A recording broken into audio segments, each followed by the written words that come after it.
I'd like to start today's webinar on regulatory frameworks by acknowledging First Peoples. We have participants from different parts of the world at this webinar today, so I'd like to begin by acknowledging all First Peoples here today and pay my respects to them and their forebears. We honour your wisdom and your stewardship of traditional lands and seas and your customs that enrich us all. Welcome. I'm Kate Madden, Director at the Victorian Disability Worker Commission and a member of the National Regulators Community of Practice National Committee. On behalf of ANZOG and the Community of Practice, I'm delighted to welcome you to our first webinar for 2021 and hope you've had the opportunity for some relaxation after a very tumultuous 2020. Before I introduce our panel, just some quick housekeeping for today. For your colleagues who might have missed today, all of the National Regulators Community of Practice webinars are recorded and available on the ANZOG YouTube channel within 14 days. We'll also be using the free app Slido for your questions and comments. On your phone or device, enter sli.do into your browser and then hashtag regstrategy as your event code, and not case sensitive. You can start asking questions immediately and also vote on other people's questions too that you're keen to hear an answer to. So it's now my privilege to briefly introduce our three panellists today. Our first panellist is Eric Kimmel. Prior to launching his consultancy, Rocky Mountain Solutions, Eric Kimmel spent over 10 years with the Alberta Energy Regulator in Canada. He has led many policy and regulatory programs to solve problems and manage a wide portfolio of risks associated with the development of Canada's energy resources. Dedicated members of the National Regulators Community of Practice may make the connection that the Alberta Energy Regulator commissioned Professor Kerry Coglianese from the Penn Program on Regulation to help answer the question, what is regulatory excellence? In due course, the answer turned into the globally renowned RegX framework, which we heard about from Kerry last year. Now we're delighted to be able to learn from someone who is involved in both commissioning and implementing that work. Our second panellist today is Alice Turnbull. Alice is currently the Strategic Compliance Manager at the National Offshore Petroleum Safety and Environmental Management Authority, NOPSEMA, based out of Perth. And she's a member of the Western Australian Chapter Committee for the National Regulators Community of Practice. With tertiary qualifications as an environmental engineer and scientist, Alice's career has evolved from consulting and regulating in the environment arena to a broader strategic and multidisciplinary role in strategic risk management and regulation across fields as diverse as process safety, well integrity, and environmental management. Finally, our last panellist is Rob Scriven from New Zealand, but not Mark von Mochelnitz as previously advertised. Rob has ably stepped into Mark's shoes today. He's got more than 18 years experience as a professional regulator in a variety of fields. Rob's current role is as Manager, Operational Policy, Practice and Guidance with the Civil Aviation Authority of New Zealand, where he aims to support Civil Aviation Authority staff to transition from professional aviators to becoming professional regulators. Rob had an earlier life in the Metropolitan Police in the United Kingdom. I'd like to welcome Eric Kimmel, who, although audibly Canadian, is currently living in Sydney. Thanks, Eric. Well, thank you very much, Kate, and good afternoon, everybody. I'm really pleased to be here and share some of my observations on an important topic that matter to us all. And the origins for regulatory excellence is part of a much larger story. That is the extraordinary transformational event that started to take place in Canada and the world's energy landscape. So back in 2013, the strategic themes that we were all wrestling with at the time, they're now a commonplace in today's energy policy discourse, namely the shifts in energy policy to accelerate the energy transition, the rise of unconventional resources, and the shale revolution, which really started to redefine global energy markets.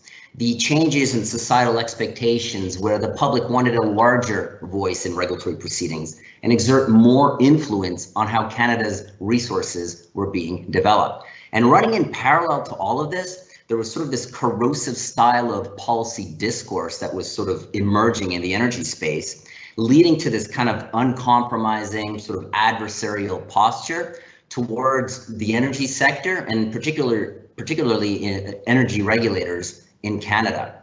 And finally, the AER was this brand new agency, and it was formed by merging three very different regulatory institutions.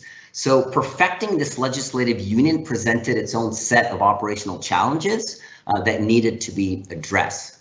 So given the confluence of all these sort of challenges that the AER was confronted with at the time, the executives at the time decided to sort of embark on this bold vision to be recognized as a best-in-class regulatory institution. So it really set out the expectation that the AER really needed to sort of transform itself into this high-performing organization. So then the question naturally became, well, what does it mean to be a best-in-class regulatory agency? And certainly there's a lot of reputable sources available in sort of this vast marketplace of ideas that we could have tapped into to address that question. But the executive at the time wanted to sort of create this original piece of work that was kind of tailored for the AER's operational environment, but broad enough that it could be applicable to a broad range of regulatory domains. So as you all know, we retained the services of Kerry Coglianese as this third-party independent convener to do this work on our behalf. And certainly we were extremely pleased with his team, and they certainly exceeded our expectations in terms of challenging us to innovate our thinking about regulation. So certainly there's no simple algorithm to follow here. The framework for regulatory excellence does provide some practical guidance to operationalize these sort of timeless and enduring principles in the framework, namely, empathic engagement, stellar competence, and utmost integrity. And so what we did is we took the operational areas cited in the framework that affect a regulator's performance, namely internal management, external engagement, priority setting and decision making, and problem solving. So we took each of these facets and we sort of expanded their definition based on the research supporting the framework. We then built a maturity model for each of these facets. We then went through this self-awareness and scoping exercise and evaluated ourselves against this model. We then identified gaps in terms of where we were compared to where we needed to be or where we wanted to be. Then that informed our strategic choices and priorities in areas to improve our performance. So I can't give you an exhaustive list of what we did, but I could sort of give you kind of 3 examples where we kind of sharpened our focus that I think led to some tangible benefits over time. The first thing that we did is we started to modernize our regulatory framework, and that consists of 4 parts. The first piece was around governance, and that's around sort of placing a little bit more discipline, rigor, and kind of more of a scientific method in designing and delivering our rules and regulations. The other piece is around elimination, that is reducing the redundant stock of rules and regulations that offer very little or no value at all. The third piece was innovation. This ranges from incremental improvements to our processes, existing processes, all the way to kind of testing and adopting radically different approaches to designing and delivering regulation. And the fourth part to this was problem solving. This was about being a little bit more deliberate around organizing and managing a portfolio of risks that have the potential to compromise our mandate. And this kind of spills over to sort of Sparrow's problem-centric model that Alice will speak to in a moment. The other area is that we fine-tuned our strategic planning processes. And what we did is we changed our strategic orientation to sort of fall in line to cover 3 streams. That is preparing for the future, managing the present, and letting go of these sort of legacy processes and cultural mindsets that were no longer fit for purpose. And as you know, it's really easy for regulators to sort of get captured within the daily grind of operational pressures. And sometimes you kind of lose sight of the future and the past. And we decided to sort of cover all of these dimensions to put us on a solid strategic footing. The other thing we did is we integrated planning and resource allocation processes that were a little bit more cohesive and less fragmented. And we created a performance architecture where we mapped out and defined some of the outcomes that mattered to us. And the other area is that we certainly changed our approach to public engagement. We recognized early on that it's only through honest debate that we could really truly understand the best path forward. And given that, you know, collaboration and compromise are these great Canadian virtues to be embraced, we needed to be more of sort of a, you know, an outward-facing regulatory organization. So we built these mechanisms to really capture the public's insight to inform our decisions beyond the narrow public consultation requirements that are cited in our statutes. So the key takeaways here is that, sort of in my biased view, certainly Regex provides a sound operating model, not just for improving your performance, but also, you know, managing the business of regulation. As John Braithwaite, a contributor to Regex, or you might have seen some of his work, pointed out, is that regulators sort of hold this broader societal obligation to transform the world we live in. And he went on to say that, you know, the basics of regulation is really risk management, but seizing on opportunities to transform entire economic sectors goes to the heart of regulatory excellence. And that really sort of had this explosive impact on our cultural mindset that set the stage to challenge our conventional sort of approach to regulation. So I think that's a positive legacy that endures. But on the flip side, Regex sort of sets such a high standard that in many cases it's very difficult to achieve. And, you know, even the smallest mistakes kind of sort of exposes you to immense public scrutiny. You know, how many times did I hear that's not becoming of an excellent regulator? And in many cases, sort of the scrutiny is justified, but in many cases, it was amplified way beyond the consequences associated with those missteps. So to overcome this, I think it's important to scale the level of ambition in tandem with your circle of competencies, your institutional constraints, and certainly the stakeholder support that you can galvanize from your stakeholder community. And like any transformational sort of initiative, if Regex is your model of choice, I think it's important that it needs to be very visible and a foundational part of your strategy. And certainly it needs to be embraced and reinforced by your leadership core, which goes back to the old adage, you know, it all starts from the top and it needs to sort of filter throughout the rest of the organization. So I certainly have a lot more to say, but I'll sort of let Alice speak to the Malcolm Sparrow's problem-centric approach, and I'll hand it back to you, Kate. Thank you very much for your attention. Thank you very much, Eric.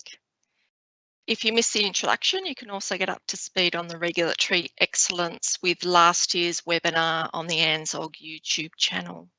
So I'd now like to invite Alice Turnbull to speak to us about how her regulator, NOPSEMA, has been using Professor Malcolm Sparrow's problem-solving approach. The Sparrow approach will undoubtedly be familiar to the many Malcolm Sparrow fans across Australasia, but again, the community of practice has a Sparrow webinar in its YouTube library. If you'd like a refresher, I'll hand over to Alice now. So I've got to do this by giving a bit of context as to how NOPSEMA uses its approach, how we've incorporated it into our regulatory framework, and then describe the benefits and challenges posed by its adaptation. Our story is actually pretty similar to one that Eric described. I mean, NOPSEMA had expanded its function significantly in 2011 and 2012. We added environmental management and well integrity to the already established safety function. And then in 2014, we also had a change of the guard with a new CEO starting. So these changes brought about new challenges, new problems, and new ways of thinking about them. Essentially, we were finding that the straight adaptation of the regulatory framework used by NOPSA for safety just wasn't working for these larger range of more complex, often stakeholder-driven problems that we were now faced with. And our CEO also identified a range of other factors that were hampering our effectiveness as a regulator. For example, the level of stakeholder engagement by NOPSEMA across the board needed a bit of overhauling. We'd had silos develop between our functions, which was hampering our ability to get to the nub of some of those problems. There was also excessive devolution of decision making. This placed a really high level of responsibility on inspectors who were making enforcement decisions without the formal and documented backup of the senior staff in the agency. And this also meant there was insufficient consideration of broader context surrounding those enforcement actions and the risk that it could result and the levers that we would be able to pull to make that enforcement more effective. And we also had a culture at the time that hampered information flow both vertically and horizontally within the agency. So our previous framework essentially looked something like this. Lots of emphasis on assessment and inspection, moderate emphasis on investigation and enforcement, and not enough emphasis on promotion and advice. So we moved to a model that looked a bit more like this. So in late 2015, our CEO formed a compliance committee, and then in 2018 established more of a strategic compliance function with the creation of the strategic compliance manager role. And this committee was based on a model previously used by the ACCC and created a process where we call them key compliance issues, but you can also equally call them problems, were escalated for the committee and dealt with under this problem-centric approach. So this allowed us to have broader and more diverse input to decision making. It enabled that strategic approach and ensured that decision-making authority was at an appropriate level.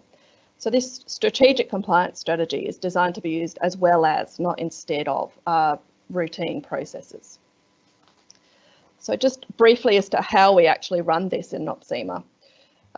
The process is based on Sparrow's problem-centric approach. We identify potential KCIs, key compliance issues, and what that constitutes is a deliberately broad definition.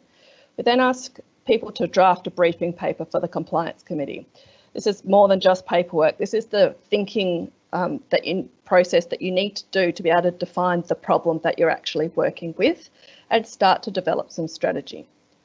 That issue is then considered by the compliance committee, who are able to take a broader view of that issue, take into account things like political factors, other external factors, stakeholder views, and also identify where there are common issues either across the agency or issues that we find are common with other agencies from our discussions with them.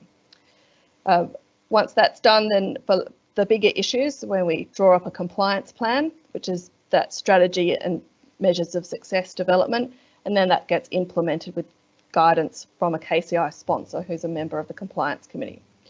So the compliance committee's role is not to provide technical advice or opinions, or even to do the grunt work of determining the best tool for the job.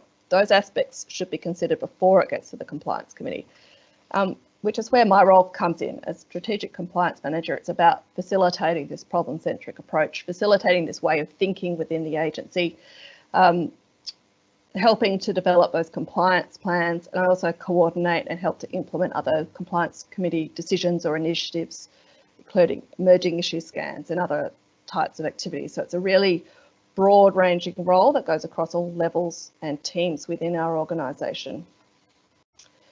So how have we gone? Do we think that adopting this approach has been effective? This slide is a bunch of titles of case studies that we've written up in an attempt to make a record of the good that we've done and the positive changes that we've made. From my perspective, I think this problem-centric approach has really encouraged a much more holistic way of approaching compliance. We've got a range of expertise in our agency and we can use it all in a more holistic way. And it enables us to better pick the important problems, gives us a mechanism to get at those ones that we're just bashing our heads against a brick wall using our routine approaches. And I think as an inspector, it's appreciated because it gives a place and a process to take those things where an inspector's experience and intuition tells them that while they may have uncovered a problem with a specific control or a specific non-compliance, they believe that the real cause of those problems lies elsewhere in the duty holder, possibly, usually, a bit further up the chain. So we find it, using this approach, it's much easier to raise those types of issues at the right level, both within NOPSEMA and within the organisational hierarchy of a duty holder. We have a better story to tell because we've done that thinking about what's behind this problem. And by picking important problems, we look to maximise the value we provide as a regulator, both to the community and to the value we bring to industry. And ultimately, we aim to cost industry less by doing this, because instead of trying to put out every spot fire as it comes along, we can put our effort into addressing the underlying issues and causes and drive for improvement across the board. So it's certainly not been without its challenges, and I've just reframed them here as the things that you'll need for success. A problem-centric approach definitely takes time and effort. essentially you're creating a bespoke solution to every problem that you come across, and you're doing that from scratch. So it's always going to take more effort than having a process that everyone is familiar with using and probably everyone knows and loves. Implementing any new regulatory framework is going to take really significant leadership commitment to make it work. If you don't have the support from the top levels within your organisation, then you will struggle, to say the least, and most likely it won't work. Once you have developed a new regulatory framework, this sort of tandem routine and strategic approach does bring about some conflict between the urgent and the important. So there are the urgent, high-risk things that have to be dealt with now versus those important, slower burn, but will ultimately have a larger impact type projects. And there is always conflict between those. And yes, there is also conflict between people when it comes to deciding what is the most important problem right now. I find that's often associated with a different focus of different people and different roles, but it definitely needs to be taken into account. And building capability to undertake a problem-centric approach is a bit of a long game. Some people have a natural affinity to it. For other people, the lack of process and guidance around, so how do we go about solving this problem, can be a real struggle. So it's important to take the time to bring everyone along, bring up everyone's capability. And I will leave it there, Kate. I think I've spoken quite enough. I'm a minute 40 over time, so thank you. Thank you, Alice. Now a very warm welcome to Rob Scriven from the Civil Aviation Authority of New Zealand. Hand over to you, Rob. Yeah, kia ora, Katie. Thanks very much for the invite, and kia ora, everyone. It's my pleasure to be here today and share our story. What I'm really keen to do today is talk about this picture here, which we call our authority roadmap, and how we've used it to engage with our staff to bring them on our strategic journey. So it's really about hearts and minds and bring them along. Just a brief snippet about the CEA. So we're a Crown entity. We're quite small in size. We have two business arms. We have the regulator, which we call CEA, and we have the Aviation Security Service Provider, which we call AVSEC. So this roadmap is for both parts of the business, but today I'll be talking about its role as for the regulator.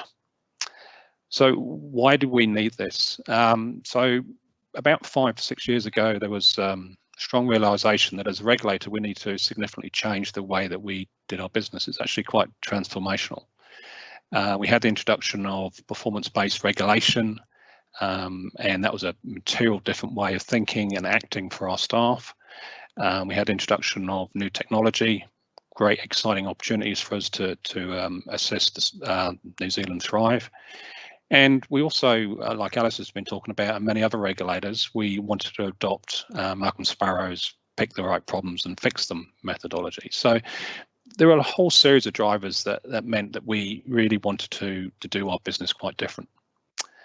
And we've realised it's quite a significant change for our staff. Most of our staff, quite rightly, and we are hired from the sector themselves. So we hire in pilots, engineers, air traffic controllers, and they're all aviation professionals.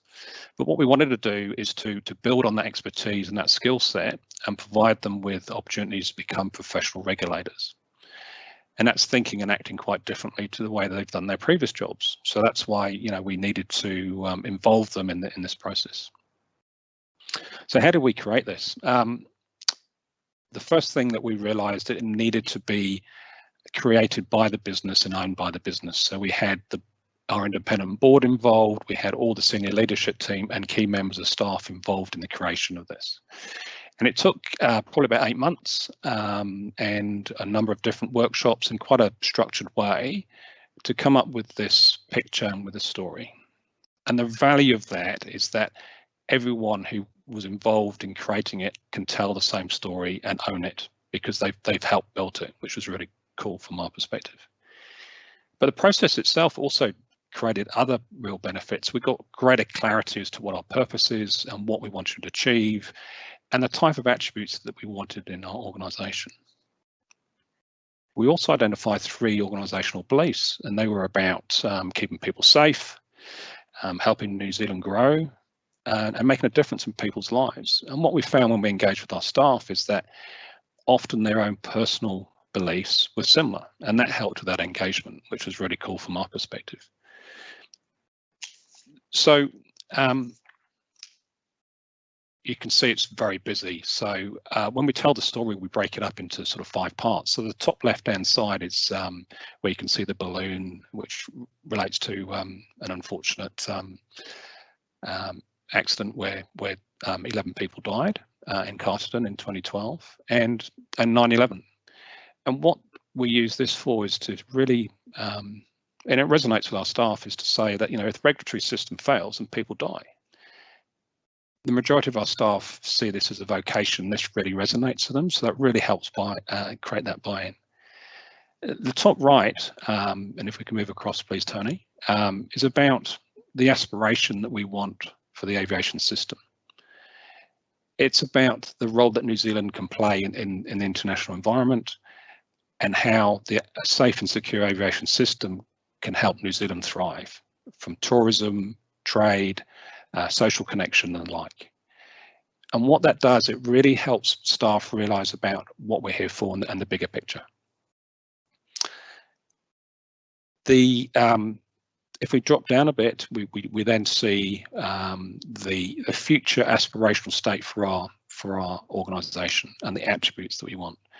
And as you can read there, it is about being intelligence-led, risk-based, collaboration, working on data and information and being knowledge-rich. But the most important part of that picture is our people, and making sure that our people have challenging and rewarding careers. So that was obviously clearly resonated with our staff when we took it out to them. The bottom left-hand corner is about where we are today, and a realization of the things that we need to do to change. So the bridge itself, again, we use metaphors to cross the bridge from today to the future. It's actually been really clear about what still needs to be done. So it's creating the right capability and the right tools and the right people and skills. But as you can see there, there's some lanes that are blank. And that was quite deliberate, because we wanted, when we engaged with our staff, to actually get them to come up with ideas as to how they could help us create this aspirational state of the future. So how do we roll it out? Initially, as I say, our teams, it's quite small, so it's about 200 staff. So each of them had an opportunity. In fact, it was mandated, but it worked out well. It's a small team of 8. And facilitated conversation around the narrative behind the picture. And that was led by one of the leadership team. And what we did was we asked them about what they liked about the picture, what they didn't like about the picture, and what they can contribute to help us create the desired future state. And the whole philosophy around this picture is about engaging, conceptualizing and visualizing, so staff can really see themselves within the organization and how they can contribute. We also use it for induction for all new staff. It's heavily embedded in our business plans and on our unit plans, and also the work programs for individuals. So it's something that's lived on a daily basis, and that was really important for us. So what have we learned from this? Well, fundamentally is the co-creation is really important in order to help create that ownership, and that ownership was really important also in order to help improve that engagement, because you had consistent messages, you had people enthusiastic about telling the story. Also, the engagement was vital. It actually worked. We had surveys following, engagement surveys, and they demonstrated that people had a clearer view as to how they fit into the strategic direction for the organisation and how they can contribute. So this is not the one and only product. We also have to create a strategic framework, which is probably similar to other regulatory authorities. It's what's called our statement of intent, and it's mandated by the government to do so. But what we think this does is actually, excuse the analogy, but it actually takes it off the shelf, dusts it down and makes it live. So this complements and supplements our strategic framework that's enclosed in our statement of intent. it's still ongoing. The journey's still going. But I think the biggest thing that we've learned is that we probably underestimated the extent of the change. And if anything, we probably should have invested more heavily earlier. But Kate, that's my presentation for today. I'm really keen to field further questions. As you can imagine, there's a lot of other products that fit in behind this that's helped us on our journey so far. Thank you very much, Rob. And again, thank you to Eric and Alice as well. So over to the audience now, it's your turn. You've been busy posting a range of different questions through Slido and voting on those. So I'll work through a selection of those questions. I might start with Rob once he's caught his breath. One of the popular questions is, we have a regulatory strategy, but what is an end-to-end compliance and enforcement policy? I think the challenge here is what that language means for different people. So we were very keen to make sure that our staff were engaged in this process from the beginning. And so they actually helped create the strategy and embed the strategy in terms of the day-to-day activities. So from my perspective, it's about that engagement with staff to create those products. But the language itself, I think they mean things for different people, and you have to be clear in your own organisation what they mean for you. Thanks, Rob. My next question's for Alice. Do you have a method for prioritising problems and or projects to design and deliver on your strategy? Thanks, Kate. Let's just say the method is still being worked out. It's really on a case-by-case basis. But having said that, we set strategic compliance focus areas. We review them every year, but they change not that often, not on a multi-year basis. And that allows us to say, well, what do we think is the biggest problem facing our industry at this point in time? What are we wanting to focus our attention on and really make sure that we get at? And then we use that as a framework to go, well, this smaller problem, is it helping us address that larger strategic issue that we've identified? And usually there are macro factors involved in those sorts of things. So at the moment, it's things like, what's the behaviour of our industry when they're under financial pressure with the decrease in oil price and pressures from COVID and things like that. And a perennial one for us is, how do we best prevent loss of well control? That will always be a focus for us as an agency. It's one of our biggest risks. So that we use that to then test on a smaller scale, which one are we getting at with this, and how do we prioritise that? Thanks, Alice.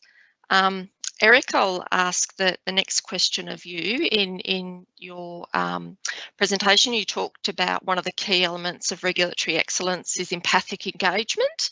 And so the question's around, did you have a problem distinguishing between empathic engagement for your duty holders versus for your citizens? Yeah, there's a bit of a different relationship when you're going out to engage the public at large. It's a little bit, your interaction is a little bit more broader, and you're trying to feel sort of the sentiment of your public constituents, so to speak, and you're trying to bring that back into your agency to make a determination as to whether or not the regulator is well positioned to sort of take care of their concerns a little bit more broadly. When you look at license holders, the way you engage with license holders or duty holders, it's a little bit more granular. It's usually a very specific issue that you're trying to address, that you're trying to navigate through. It's usually either, a conversation that you're having in terms of, issuing an approval for a particular activity. It's usually sort of, going through a negotiation process on a compliance issue. It's usually trying to elicit that feedback when you're designing a new rule and regulation. So it's certainly a different approach, but from our perspective, we were really focused just on the license holder prior to 2013. There was a little bit of broad-based public consultation, but we really felt we needed to expand our reach to the broader population to help us sort of, make those strategic choices. Because when you look at, the overall purpose of regulation, it's really tied to improving the human condition. So the regulator really works for society at large and not just for your duty holders. So we felt it was very important to go out and do this broad-based consultation to elicit a broader view from the population that we can then bring back to inform our strategy and our approach. So a little bit different, but the outcome is very similar. Thanks, Eric. My next question, I'm going to ask to the panel and take it in turns. We might go alphabetically. So Alice, Eric, and then Rob. And it's around how vulnerable are a regulator's strategic approaches to the inevitable transition to a new cohort of senior leaders. That is, how do you sustain that approach over time? So I guess your perspective first, Alice. Thanks, Kate. I think the direction set by the senior leadership team is pretty critical when you're talking about these really strategic matters that drive the behaviour of the regulator. If the senior team's not on board and doesn't understand what it means to do that, then you are really going to struggle. So I would say that it is quite vulnerable, and that the strategic leadership team coming in will need to buy in really heavily to the approach, or have the remit to change that approach. Thanks, Alice. Eric, your thoughts? Yeah, it's always a critical time, a leadership transition. In many cases, the executive team for regulators, usually they either come from a government policy sort of area, or they come from the private sector. It's very rare that you get sort of a seasoned, experienced regulatory leader coming into a regulator. So there's always, and it's a very different type of government work.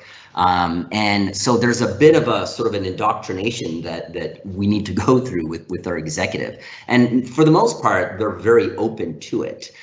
So it's a very critical time, because obviously leaders that come into a new organization, they have this desire to sort of leave their imprint or leave their legacy that might not necessarily be in line with where sort of the regulator needs to go strategically. So there's always this delicate sort of balance on how you deal with a transition in leadership. And it's very important to note that, many of the regulators' problems that take in some cases years to sort of resolve. When a new leadership team comes in, they don't really see that background or that history that led up to where we are, at a certain point in time. So it's very difficult for senior leaders to sort of find the underlying motive to take a particular initiative over the finish line that has the same level of enthusiasm with the team that's been in place for quite a long time.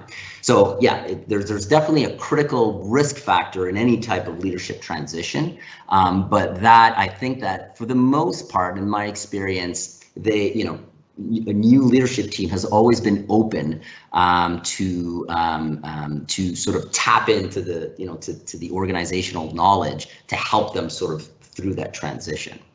And over to Rob, your reflections. It's a great question, especially for me, because as of Monday, we're having a new director, so it's very timely. So if, from my perspective, just adding to what Eric and Alice have said,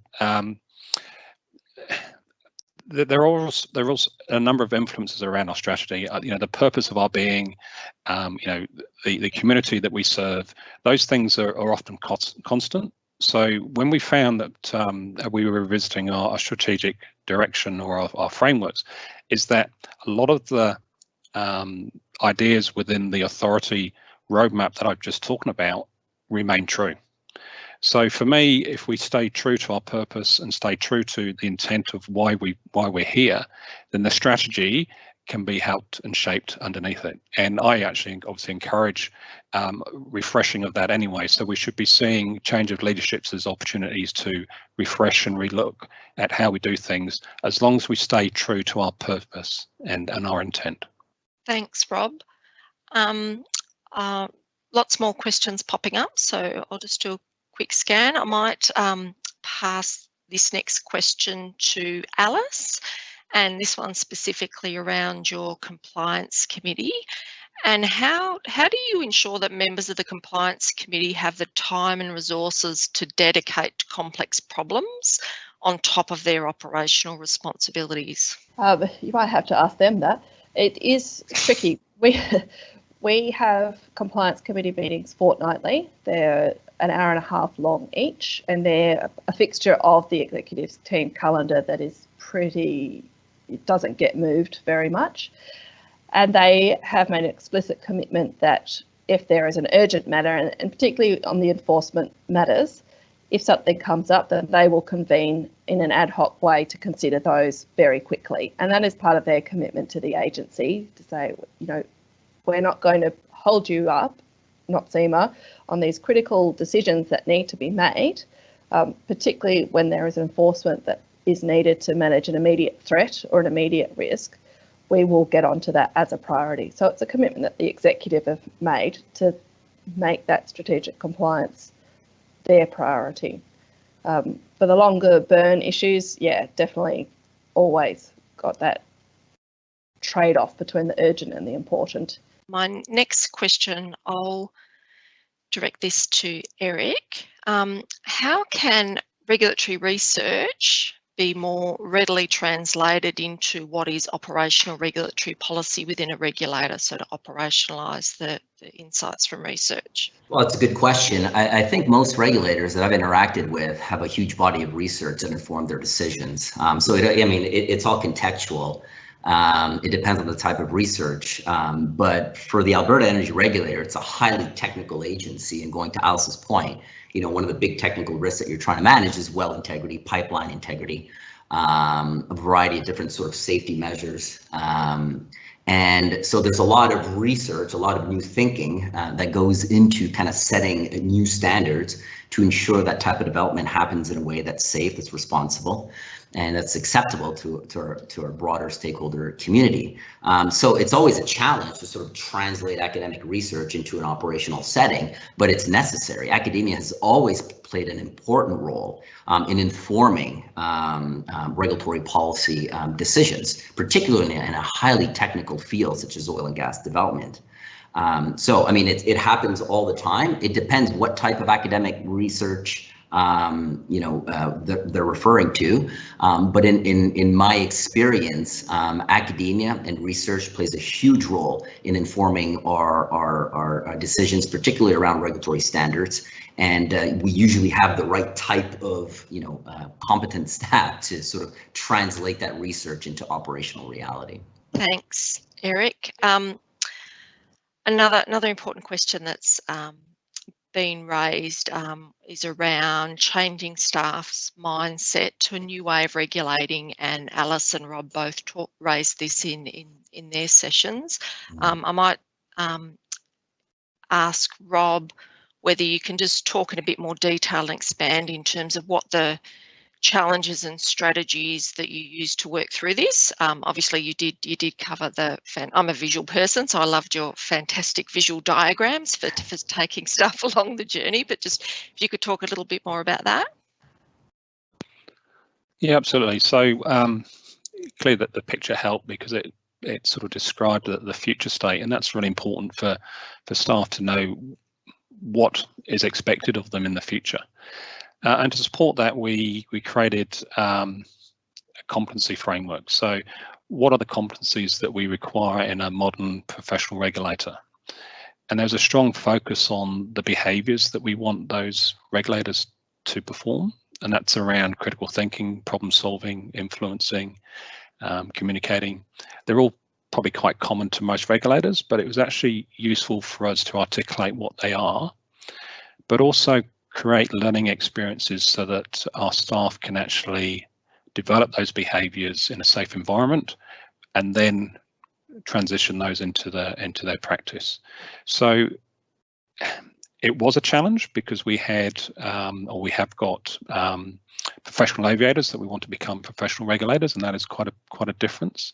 But it was really useful to use that change management methodology and take them along on the journey so that they could see what the benefits would be and really reward success. Whenever those behaviours were demonstrated, we rewarded that, and that encouraged more of it. So yeah, a whole suite of strategies to help them move, and it's an ongoing process.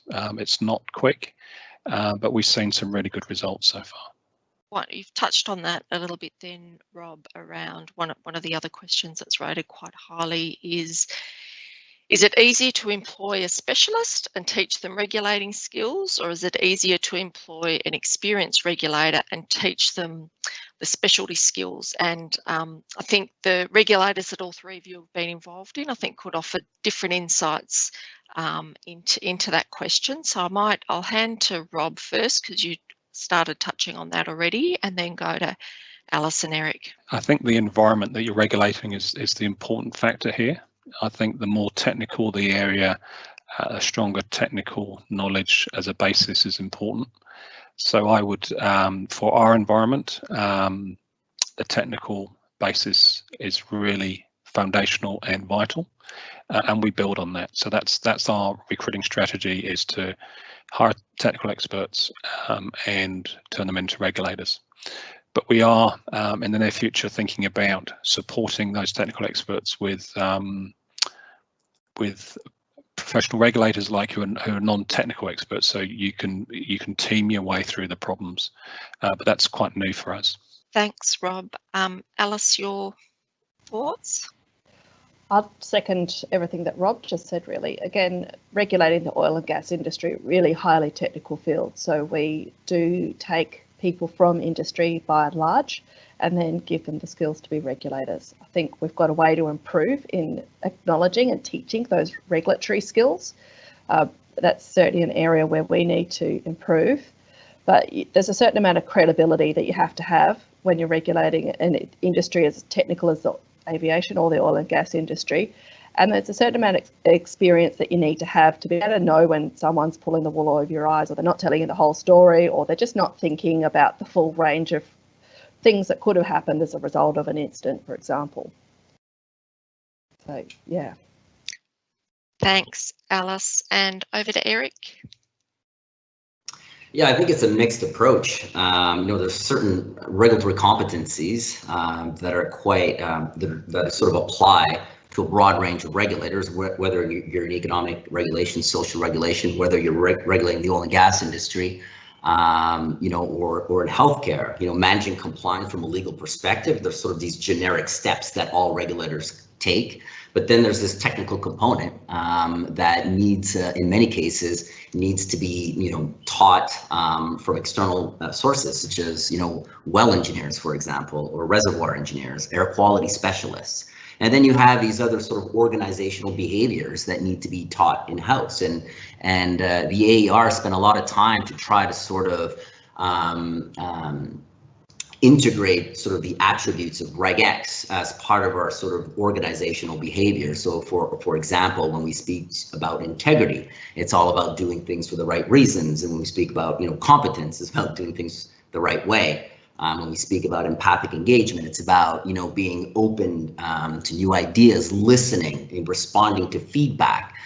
So there's different sort of levels of competencies that need to be taught. And then practice, and there's regulatory competencies, technical competencies, and then there's organizational competencies, and it's a mixed bags. And we've went externally to sort of train employees, but also we did a lot of internal educational platforms and delivered a lot of educational material internally as well. So it's a bit of a mixed bag. Thanks, Eric. So we'll finish up with the questions there. Thank you again to our three speakers and to our audience for your enthusiastic participation and really interesting questions that hopefully the answers today have shed more light on better regulatory practice.